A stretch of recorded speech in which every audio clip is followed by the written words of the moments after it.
I'm going to caveat this video with a disclaimer, and that being that I know this is a pre-season friendly. I know that the priority with this game against Stevenage or any of the other pre-season games that we're going to do as we go through towards the Portsmouth game, and then obviously the big league opener against Burnley, is to make sure that the sharpness of the team, the fitness of the team, the match fitness, because I don't think they've become inherently unfit since the end of last season. They're professional athletes. But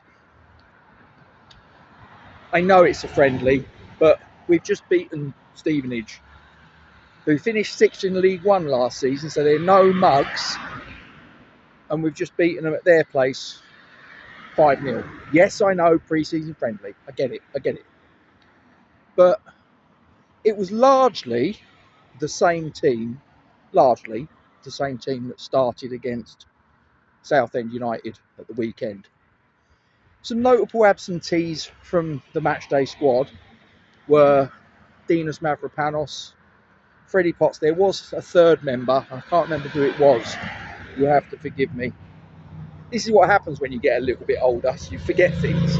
You walk into rooms and then you wonder why you're in there. And then you sort of walk out of the room and you go, oh, that was it. It was a book or my glasses or a set of keys or whatever.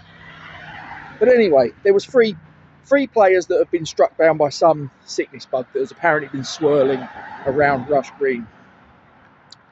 So, slotted in at centre-back was young Airidas Golambeckis, who played the bulk of the match. And I'll talk about him and what I thought of his performance in due course. But there was obviously 𝐒𝐫𝐿 Lamadrid as well, started the game. I was very keen to see him because I actually thought he was one of the standout players. Again, I know it's a pre-season friendly, but I can only judge what I've got in front of me. I thought he was one of our better players against Southend. So I was really keen to see him again. And I thought he played well. In that first half. We finished the first 45 2-0 up. Goal from Ward Prowse, who had a shot that was blocked by the goalkeeper. The rebound came to him and he fired it away with aplomb. Tati Castellanos, a nice little shot into the opposite corner past the goalkeeper to make it 2-0. We controlled the first half pretty much. I don't remember Mads Hermansen having any save to make in that first half. Nuno then makes 10 substitutions. Yes, 10 substitutions. The one player that remained on the pitch from the starting lineup was Airidas Golambeckis. We saw some more of him in the second half. The rest of the team was replaced. One of the things I want to sort of mention about in the first half that I kept seeing was James Ward-Prowse being deployed on the left. Is he going to be the replacement for 𝐒𝐭𝐞𝐬𝐭? I doubt it. But he was very frequently on that left-hand flank. He was in close proximity to 𝐒𝐭𝐞𝐬𝐿 a lot of the time. 𝐒𝐿 was getting up the left wing very, very well. Thought he played well as well. 10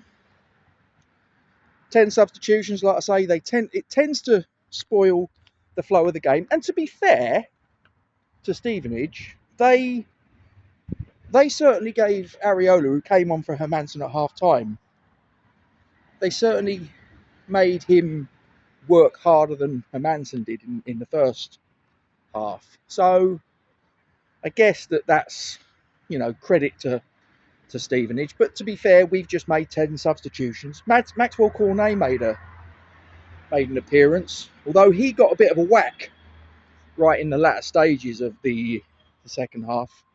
He was hobbling quite badly. He came over to where I was sitting.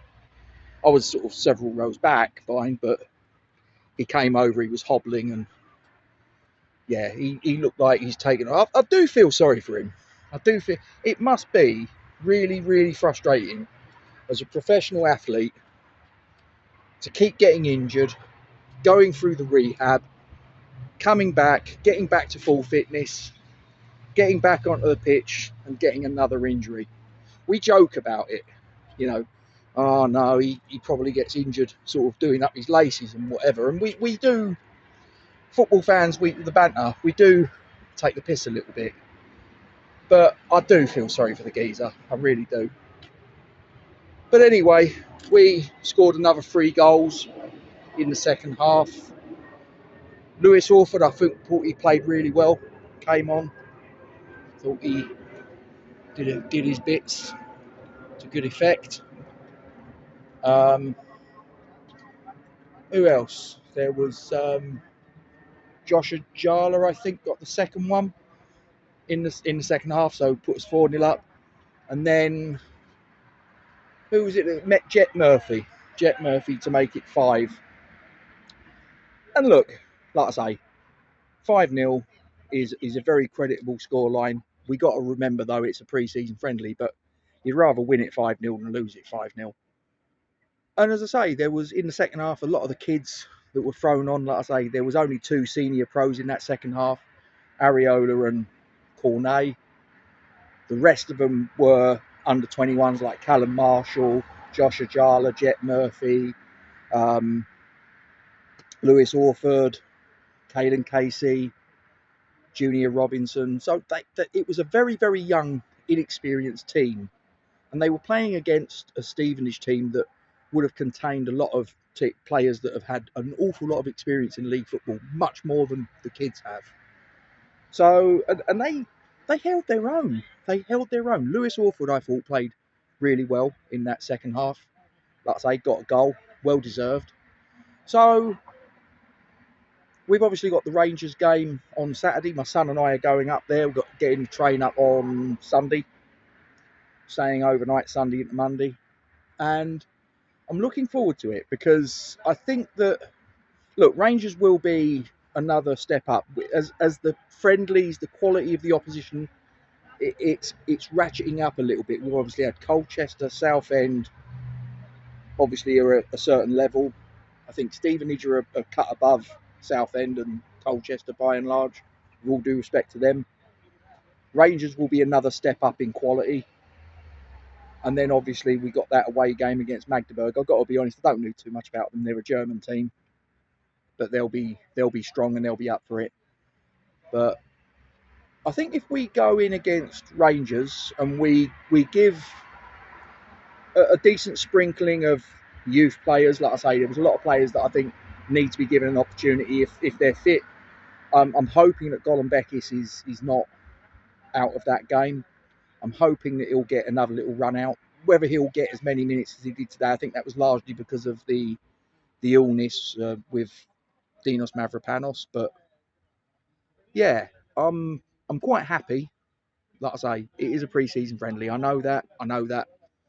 But like I say, we can only play against the team that's put in front of us. So we've just dispatched them 5-0 on their own patch.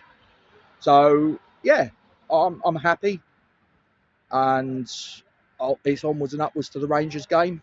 And yeah, so yeah, let's go from here and let's keep the momentum going, hopefully. And like I say, that's pretty much it, really. So get your comments in the section below. If you were there tonight, give me your thoughts. If you watched it on live stream, give me your thoughts, what you saw. Good, bad, indifferent. Give me your opinions. Give this a like, give this a hype, share this on your socials, and give us a subscribe. Appreciate your support. See you next time. Come on, you irons.